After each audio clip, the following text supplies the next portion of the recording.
the face. I have a friend that really would like to have her nose fixed, but her main concern is she's afraid about having it broken. Okay. Because she hears stories that they break your nose, during surgery.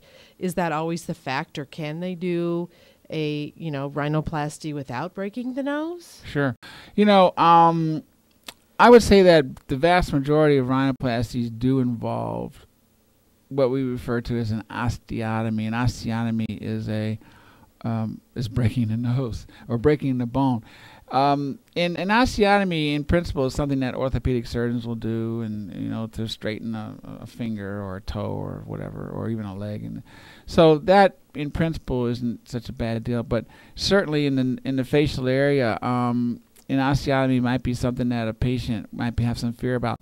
But I'll say this: if the nose is deformed or has a deviation, your best bet at making that deviation less intense frequently will be to do some type of an osteotomy to get it straighter.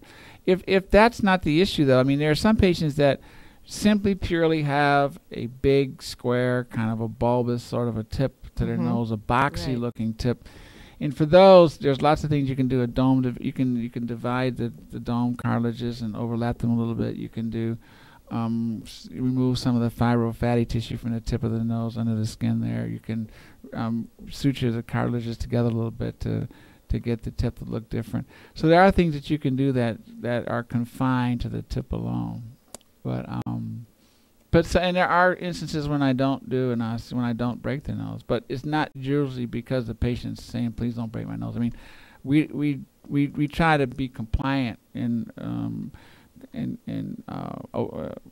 respectful of the patient's wishes, but a lot of times they don't really know what they're asking for. So that's why it's handy, and it's very fruitful sometimes to go ahead and take some digital images of the patient, put them in a computer, and do a imaging or a morphing or a modification, manipulate the images so that they can see or get an idea of what they would look like with a given change that I would